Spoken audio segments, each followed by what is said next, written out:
Welcome to the R.E.D Network, where real estate dads juggle the high-stakes hustle of their careers with the heartwarming chaos of family life.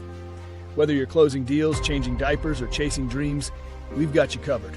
Join us for stories, strategies, and laughs as we navigate the perfect balance between hustle and home. The R.E.D Network, where real life meets real estate.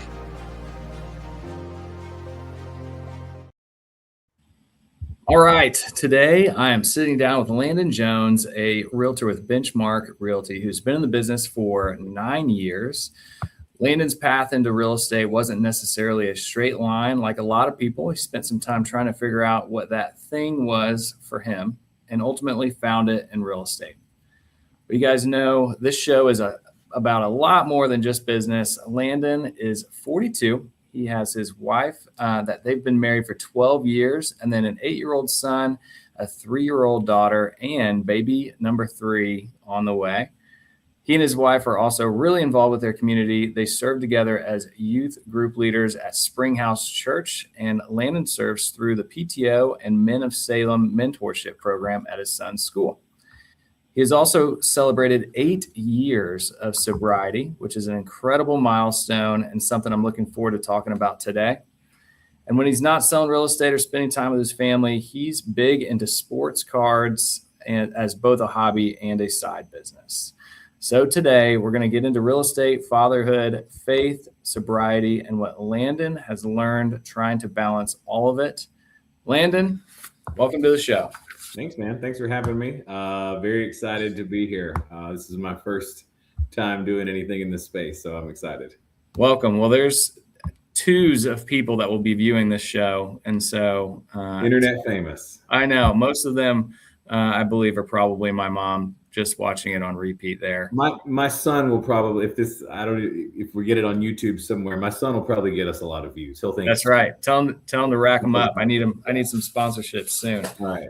All right. So getting into it, we've known each other for a little while, since almost the beginning there. My beginning. It was your beginning.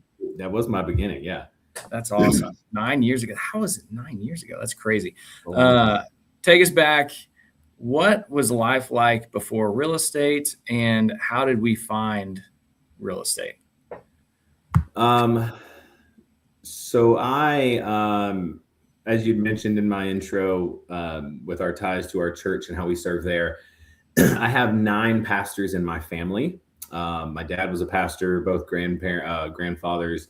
I've got uncles, great aunts that are all ministers. And when I graduated high school, I thought that that's what I was going to do. So I went to Lee University, a little school down in Cleveland, Tennessee. I went as a Bible theology major, thinking that I was going to follow in the path and stand in the pulpit on Sunday mornings. And then I was Bible theology major for a semester or so. And then I realized, like, I don't know if I'm really called to do this.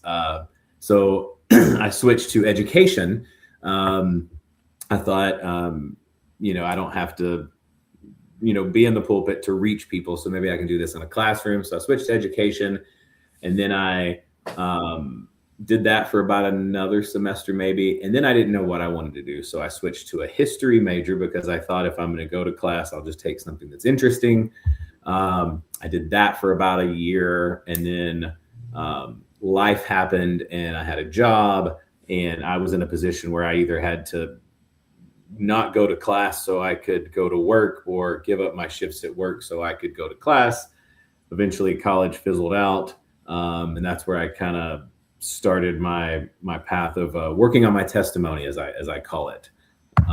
So I did that for, 15-ish years. I kind of bounced around. I was serving, bartending in the service industry and doing that, and had a lot of fun, made a lot of money, made a lot of bad decisions. Don't have much to show for it in the way of, I definitely didn't save any money or anything like that, but it was fun. And then I got a job randomly.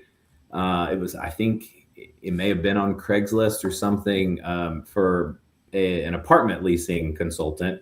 And I got into that job, and it wasn't terrible money. I think I was late 20s at the time. And it was a decent hourly rate, but you also got commissions for, getting people signed up for leases. But I think it's what really kind of even got my mind pointed towards real estate still from a distance. But I kind of thought like, well, this is cool. I'm helping people, find an apartment, a floor plan. But I always thought it would be kind of neat to do that on a larger scale, which I pictured kind of real estate being. But before I made the jump to real estate, I made the jump to working. I worked for a company with my brother-in-law, doing residential fire sprinkler installations. And then that was the job I was at when I decided I wanted to the real estate thing kept kind of in the back of my head because I didn't finish college. And I didn't really know what I wanted to do career-wise. At this point, I think my wife and I had been married maybe a year, but I knew that what I was doing at the time wasn't it, and I needed to find something else. I wasn't making terrible money at the job I was at. I just didn't feel fulfilled. I didn't feel like I was putting my best talents, my God-given gifts, whatever, they may be, if it's people skills, talking to people, I wasn't putting those to use, and it was kind of leaving something a little lacking. So when I made the transfer into real estate, I really did it from kind of a posture of, I just want to feel better. I want to help people. The money, like I said, as long as I was making the same amount of money at the job I was at, which wasn't too much money, I was comfortable with that amount of money as far as a salary and, paying for expenses and needs. So I think that kind of helped me at the beginning and just throughout, because I didn't look at it like, oh, I can get into this industry and make a ton of money. And that was what was motivating me. But I did it because I really felt like it was more so what I was called to do. And now, like I said, doing this for 9 years, it's been a very big blessing. So I'm very, very glad that I made the switch. Well, and you kind of find your path, right? Like you kind of find your niche and where you're supposed to be and where your talents carry you. Whenever you look back at your history of having, that ministry background, having the teaching background, having that kind of servant mindset and mentorship, it really all kind of filters through to real estate if you look at it, because there's a lot of that goes into it. You're leading people to making the best decision that they can for themselves. There's a lot of faith that's involved with that.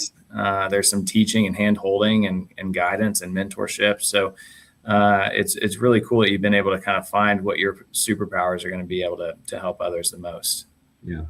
It's been sometimes, we work this job and it may seem thankless or something at times. But I do compare it a lot. Like you were saying, I saw my dad a lot of times being a preacher. Sometimes, not everybody sees what goes into it. Not everybody sees behind the scenes. And I tell people a lot of the time, if you really want to know what a real estate agent's life looks like, look at their spouse. Their spouse can kind of tell you more. So they see a lot of the stuff behind the scenes. But my wife has seen a lot. She has over the last 12 years and then some.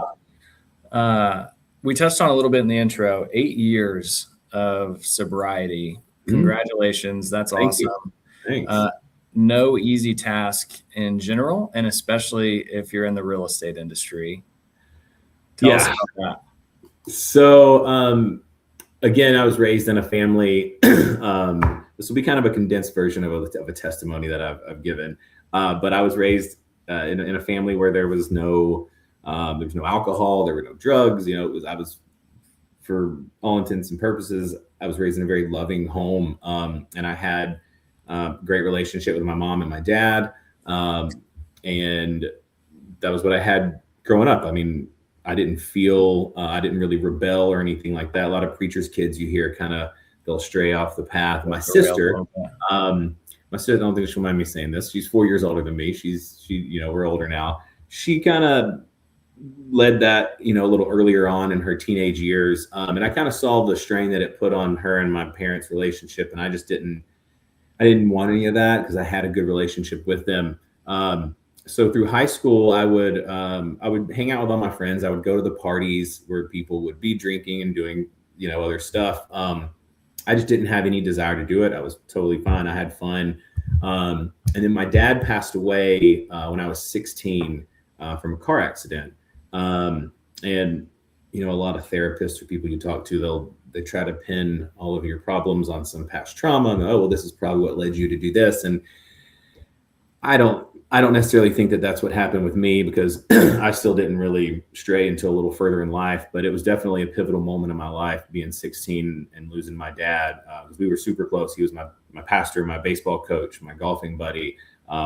He and I were very close. And then it really wasn't until the summer after my freshman year in college, when I came back over the summer and hung out with a bunch of high school friends, but I decided to kind of let my guard down a little bit and kind of see what it was all about, just the kind of party scene and drinking and whatnot. But I tell people that I quickly made up for all of the times that I didn't partake. And it kind of led me from about 2003 up until whatever 8 years ago is 2018, of some pretty wild times in my life. And a lot, like I said, a lot of bad decisions, a lot of trouble I got into, hurt a lot of people along the way.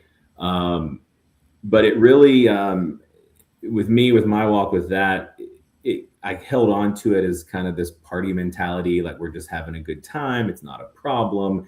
Some bad things would happen. We'd have some hiccups along the way, but it wasn't to a point of concern as far as my usage. And until the last 8 or 9 months or so of me, when I was still drinking, something happened and a switch just flipped inside of me, and it became a very, very dark place where I was dealing. It was around the time of me making the switch from that last job into the real estate world.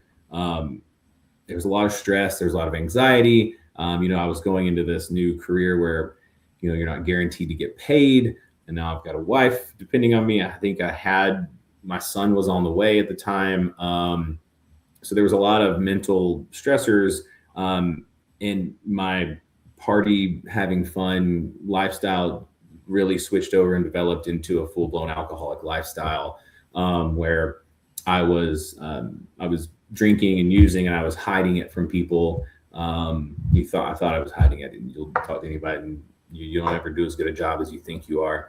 But I was wrestling with that, and I was self-medicating. It was something I was using to deal with all these stressors. So I preach this to as many people as I can, is to, get the help you need, talk to somebody. Don't try to do it alone, because it'll just lead you down a path of destruction.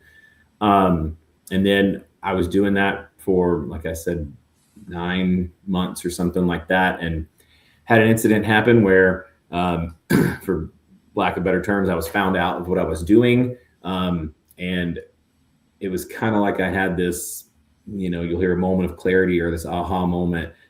For me personally, I really feel that I heard the voice of God just say, where is this going to end? And I didn't know. I didn't have any end plan. I wasn't saying that I was going to do this for, X amount of days or months, and then I was going to stop.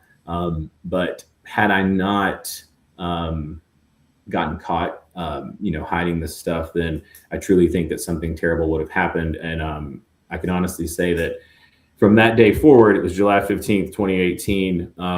I haven't had any desire to drink or do any drugs. I haven't had any types of withdrawal symptoms. I haven't had any type of maybe I can do just, a little bit. I just have zero desire. I can be around it when people are doing it. It doesn't bother me. And I give that, that to me, that's a God thing. But I also don't think I would have made it, in this business, in real estate, which I really love. I oftentimes think man, I wish I would have gotten into this much sooner, because I feel like I would have been further along in my career now. But I also know if I would have gotten into it any sooner, I probably would have burned way more bridges than I did, and probably to a point of no return. So, but yeah, just celebrated 8 years. And I'm extremely grateful and thankful. And I tell people also, the big thing to think about, if you know anybody struggling with something like this, is just because you do get over that hump and you conquer that demon, it doesn't mean your life is easy. It doesn't mean that everything is just perfect. You still have bad days, you still have struggles. But even though these 8 years haven't been easy, they've easily been the best 8 years of my life. That's awesome, man. 8 years. I mean, that's something to really be proud of. And, just looking at your life now, we got to kind of reconnect about a month ago and just kind of recap, where things have gone and celebrating 12 years of marriage. You got an 8-year-old, you got a 3-year-old, and now one on the way as well. Do you know boy or girl on the way yet? It is a baby girl. Baby girl. Look out, man. You're going to have to sell some more houses. Those aren't cheap. Those aren't cheap. Both of my current kids wanted a baby sister though, so that's cool. They're happy. We're just taking it day by day. That's awesome, man. Excited about restarting that period of time, man. It's not an easy time having a newborn at home and lack of sleep, but man, so much fun. Much fun. That's awesome. So going into that a little bit, the family piece of things, one of the things that I always like to ask is there's just so many, like you said, stressors. There's a lot of weight. There's so many responsibilities and just things that people don't really see behind the scenes that go into real estate professionals and what they do on a day-to-day basis. How do you balance hustle and home? Because there's a hustle that goes into running a real estate business and helping your clients. But like you said, I can tell you everything you need to know about somebody's real estate business by looking at their spouse. How do you, Landon, balance hustle and home? So I'm very blessed in the fact that, like I said, the real estate, my career has been successful enough that my wife can stay home. She's a stay-at-home mom.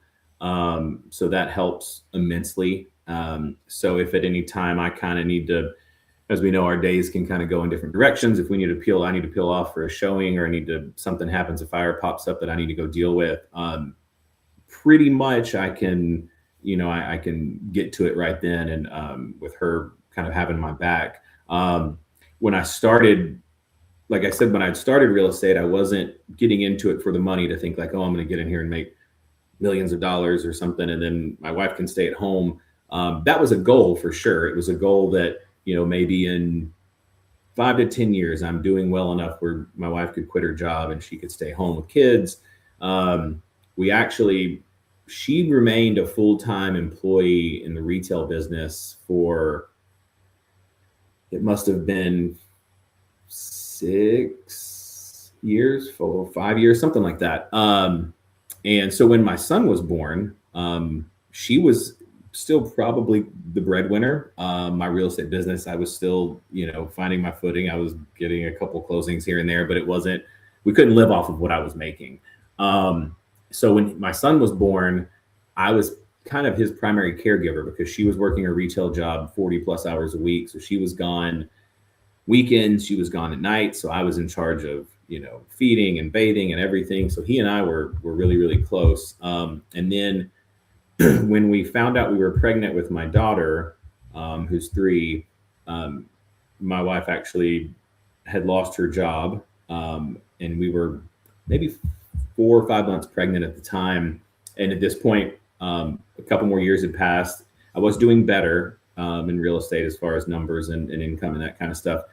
But I told her, I said, we were going to have a baby in just a few months. So don't worry about going and finding a job right now. We'll just kind of revisit this after we have the baby, as far as where you're going to work, what you're going to do.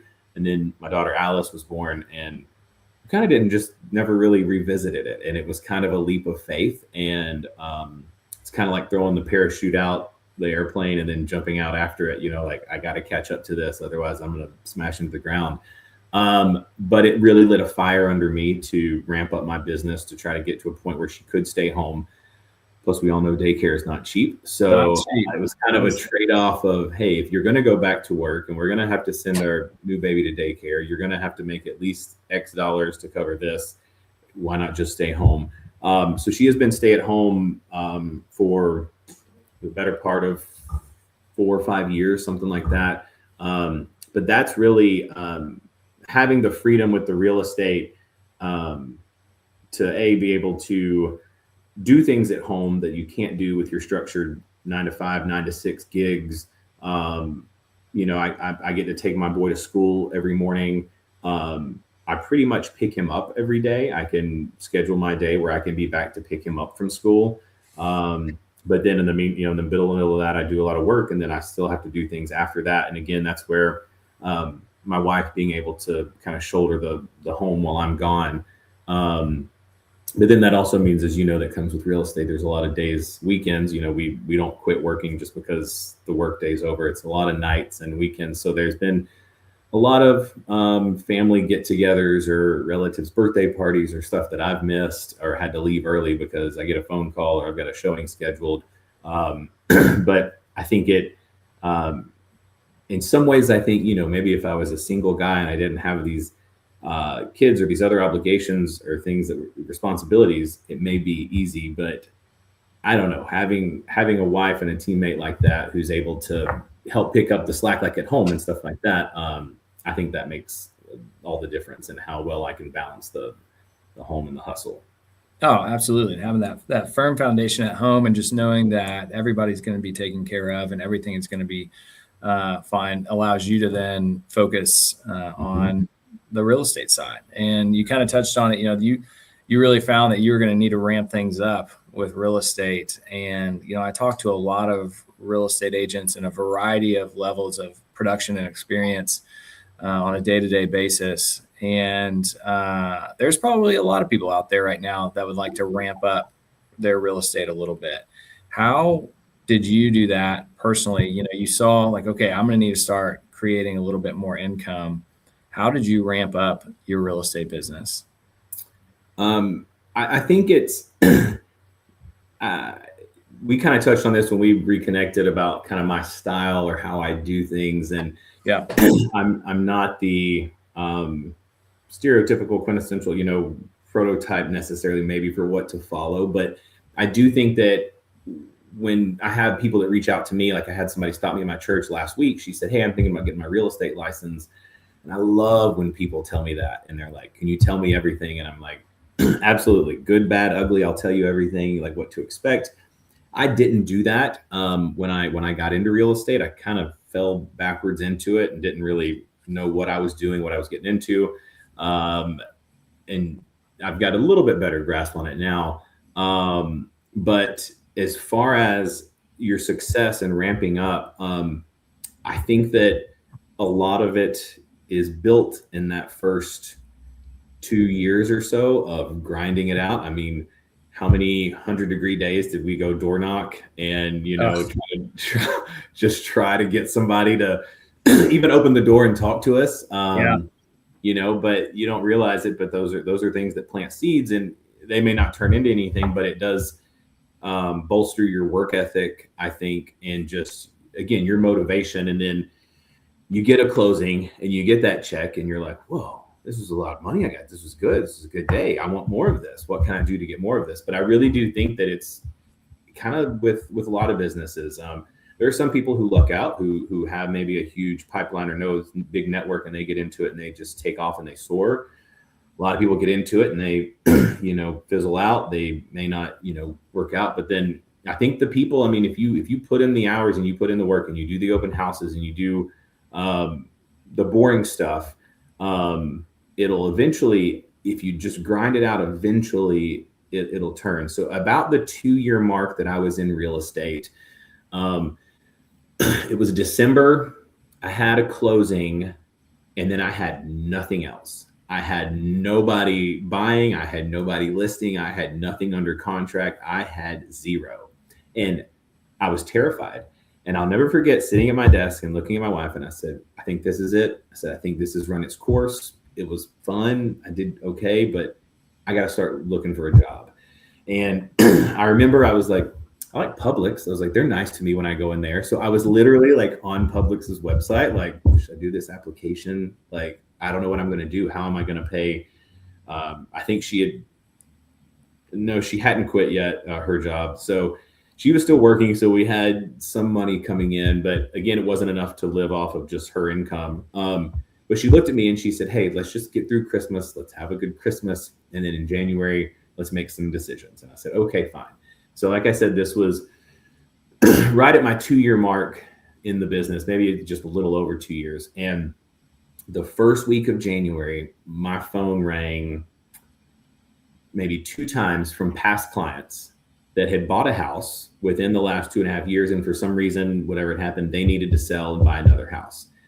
And I was like, oh, okay. And then the next week, I got like a referral call from somebody. And then the next week I got another call from somebody, and it started the snowball. And again, I give this to God, because I wasn't doing anything proactively as far as like, I wasn't sending anything out or trying to reach out to people.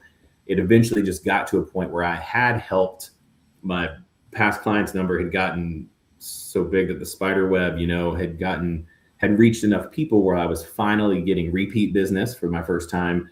And then new business referrals that help people who told somebody. But at the same time, I didn't let my foot off the gas from trying to stay in touch with past clients. And over the next 7 years or so, where we're at today, my business is pretty much very large percentage referral based, which is very good. We talked about this the other day as well. Always trying to find ways to capture new business and get new people. But I do think that a lot of it is just putting in the grunt work and, the long hours. And, you don't see the results immediately. Like I tell people all the time, if I get a phone call today from somebody who wants to go look at a house and put an offer in and everything, that's great. But at minimum, I'm probably not getting paid for, at least 35 days or something like that. So it's not an instant gratification. And sometimes we put in those hours and then we don't get paid. But I think that's when it came to ramp up, when you finally see that snowball, or you see those glimpses or those closings get a little closer together, you can breathe a little easier.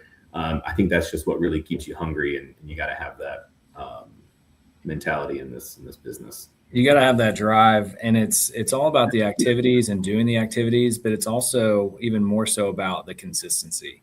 Yes. If you're consistent in the activities and you're consistent in communicating with people, and you're continuing to kind of chip away at the rock, you have to make sure that you're consistently doing that. I think real estate, and you kind of touched on this, year two, right?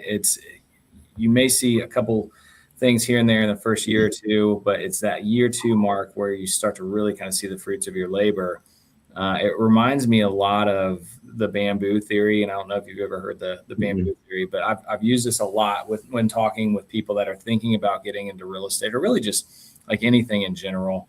But bamboo is kind of weird, because you can plant these bamboo stalks or seeds or whatever in the best soil in the perfect area, and water it on a daily basis, cultivate everything, and make sure that it's a perfect environment for bamboo to grow.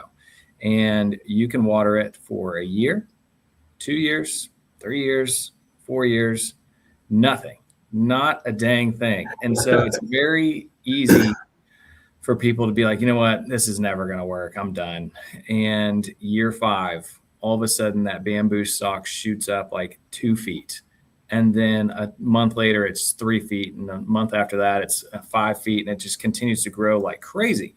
And if somebody showed up year 5 and they saw you water this dirt, and then they see a 6 foot tall, bamboo stalk, like days later, they're like, oh man, this is easy. Like I should plant some bamboo. This is fantastic. And what they didn't see is the 5 years before that of just faith and consistency without getting any reward. Consistency is easy whenever you can see the fruits of your labor that second, and it's a quick fix of like, oh, perfect. Yeah. Like imagine how easy it would be to have hit your fitness goals if you saw the results instantly by doing the activities. And real estate is very much that. It's very much that bamboo theory of, I have to talk to people and connect with people and build relationships and help people, even whenever I'm not getting compensated financially for days, weeks, months, years, for something to finally maybe happen as far as financial gain from it.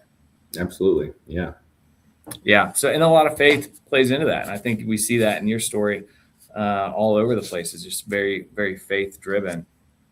If we go back to talking about balancing hustle and home, and the main idea with this is being a high performing real estate professional, but above everything else, just enjoying being a dad. You've got an 8-year-old, 3-year-old, you got a baby on the way. What do you tell to the real estate dad that is either maybe already got kids and just getting into real estate, or has been in real estate and having their first kid? I know that's kind of two different scenarios, but like, what do you tell that real estate dad coming into it?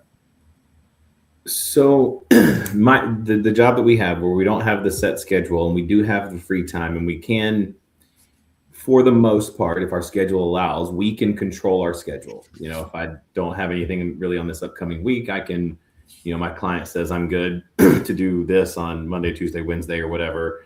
Well, I know if I've got church or one of my kids has something at school or something, I can not schedule it on that day so that I can do my work on this day and still attend whatever I need to attend for my kids.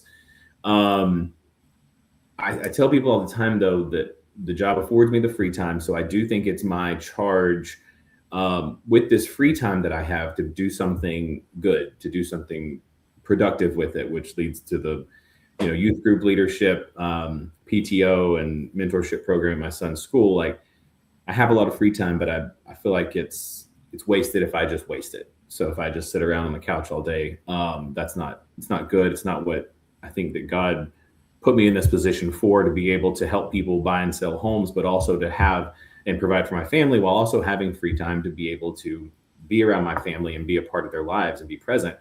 But at some point, you're going to run into the situation where things just can't be, you're going to have something on a day where it's two things and you can't be in two places at once. And at that point, I think those are the hardest days for me, for making the choice of, what's more important? I got to make this deal. I've got to show this house to somebody. But we're having a birthday party for somebody or something. And you've got to be able to find that balance. And then at the end of the day, which one is going to be more important? And if it's my kid's birthday party, I'm going to my kid's birthday party. If it's my great aunt's or something, maybe, I can come for a little bit. She'll forgive you. But I'm still going to go show this house. I think it's about, especially like me coming from a very structured 40+ hour work week, where I was clocked in Monday through Friday, had the weekends off, getting thrown into this. All right, you're a real estate agent, go do some stuff. And like, nobody telling you, I was on a team, but I was like, I don't know what to do. Like, I don't have to go clock in anywhere. I can do whatever I want to, essentially. But obviously, you're going to get out of it what you put into it. If you don't do anything and you sit on the couch all day, you're probably not going to do great if you start off just waiting on the phone to ring. But I think that it's getting used to that and trying to still find yourself a routine. So being that we could get pulled in these many directions every day, like I said, I take my son to school every morning, and then from there I go straight to the gym. So I get a workout in and I feel good. And that's really the only part of my day that I can keep as routine most of the time. And I kind of get that, and it sets the tone for me to, I feel like I've accomplished something already at that point. I've already checked something off the list. But I also, on the flip side, I tell people that if this real estate thing ever goes sideways and I have to go back and get a regular job, I just don't know if I'd be able to do it, because I don't know if I'd be able to be chained to a place from 9 to 6 or something. It would drive me out of but I think it's, like I said, I think the ultimate advice I would give to somebody hustling home is you still got to have balance, because there was a period of time, probably over the last, up until maybe this year, I think I was choosing the real estate over the family stuff a lot of the times, when I could have scheduled it at different times. I could have done anything, but I try to be a yes man. I try to say yes to everybody. And it's taken me a long time to learn that you can't say yes to everybody. It sounds great to have your yes on the table at all times, but you just physically, realistically, you can't do it. So it's taken me a while to realize that. But when a client would call me and ask me to go do something, I would feel like I had to drop everything and go do that right then and there. Like it was life or death, deal or no deal. I have to go do this right now. And that may have put a strain on my family. Like I said, I have my wife who can pick up the slack and can go get my boy from school if she needs to, or can go do this or that. but it was almost taking advantage of and just being like, well, I can just peel off and go whenever I want to, because I've got this, I got a stay at home wife. And so I think it caused a lot of friction at times and some rifts. And I've realized now, like, hey, people are cool. They have schedules just like us. If somebody calls me and says, hey, I want to look at this house today, maybe I can say, hey, is tomorrow okay? Do you have time tomorrow? Is that okay? Do we need to go like right now? Do you have something pressing? And it's made for a better home and hustle balance in my life. So balance is key, I think. That makes sense. And I think it would be so easy to be a super successful real estate professional if, like you said, there wasn't all these other pools, right? Because that would be your only focus. That'd be your main focus. It'd be super easy to be a rock star dad if I didn't have any other pulls that came from being a rock star dad. That's your main focus. The challenge that you have is that you've got to balance those things. And I've talked about this in previous episodes. I don't believe in work-life balance. I don't think that there's any such thing, because you're essentially not giving either one enough if you're balanced. It's kind of like being on a teeter-totter or seesaw where, you're not really going anywhere. Like nobody's having a good time because we're just sitting there. And it's really important to kind of have a true north and really have that compass focused on, where do I need to be going? What do I need to be doing? Where should I be right now? And you have to almost have the crystal ball a little bit, which is challenging because you are in that moment saying, okay, should I go to this? Like, is this going to be better for our family if I go to this? Or is it going to be better for our family if I go to so-and-so's birthday party or the practice or the whatever family thing that we've got going on? And so you're trying to essentially look into that crystal ball and tell the future and see like what is going to be the best impact.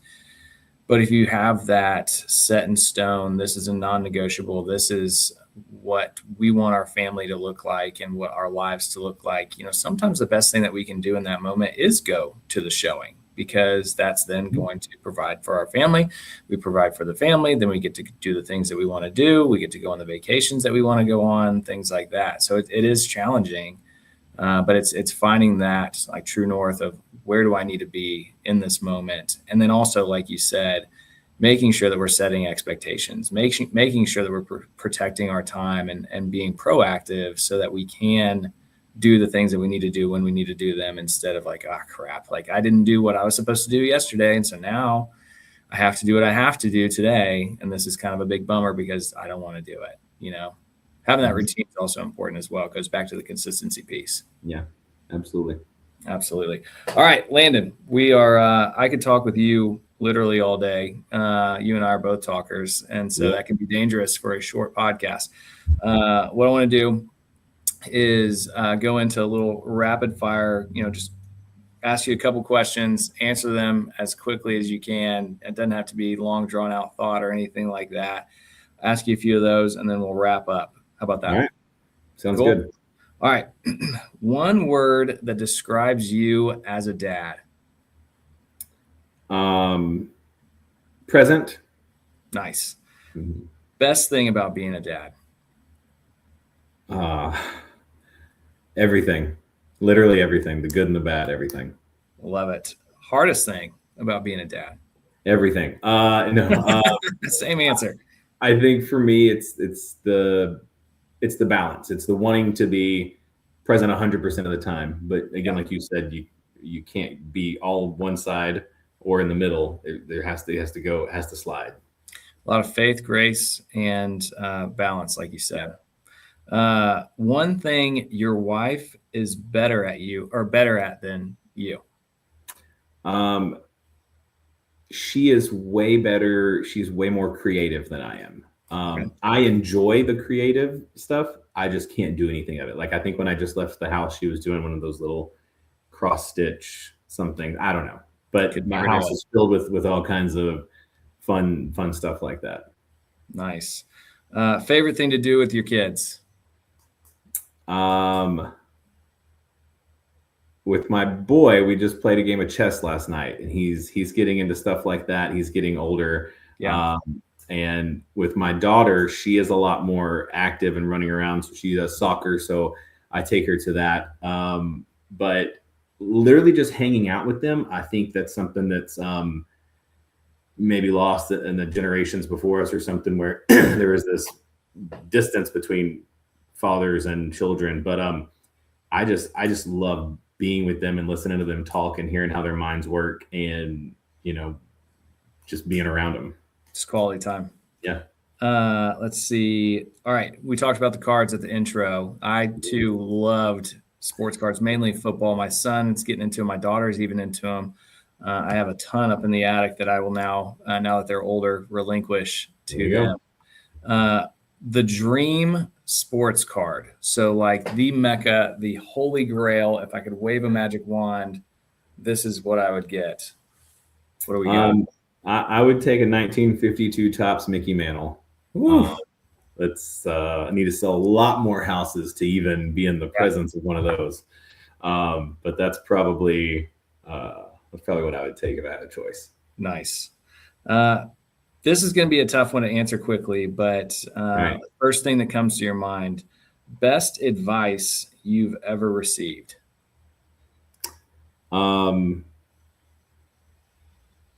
It's just don't be afraid to fail. Try it, do it, and don't let that hold you back from doing anything, because you don't know unless you try. Love that. What's something that you're working on getting better at right now? Right now I'm working on getting better at my running again, trying to get my pace back to where it was. And I'm in the middle of a diet that I'm not a fan of. So I'd say physical health. I've kind of towed the line for a few years, but I'm trying to make some strides, and like this baby on the way. So I got to be sure I'm around for another 18 years at least. That's right. Nothing like getting better at running in 106 heat index. That's awesome. Yeah. All right. Last one. What do you hope your kids say about you when they're adults? Again, that I was there, and that that they have a lot of memories and a lot of, good times that they can think about. And they don't have to look back and feel like they didn't know me. I love that. That's awesome. Well, Landon, man, I'm so proud of you. Like, it's been so good reconnecting and talking with you. You're crushing it. Great real estate professional, great husband and father, and just the type of guy that I want to surround myself with. So I appreciate you taking a little time to be on here and to run through this. I think it's really fun, and looking forward to watching your continued success. But that's all that we got for today. And until next time, keep balancing hustle and home. That's right. Thanks, man. See you, dude. See ya.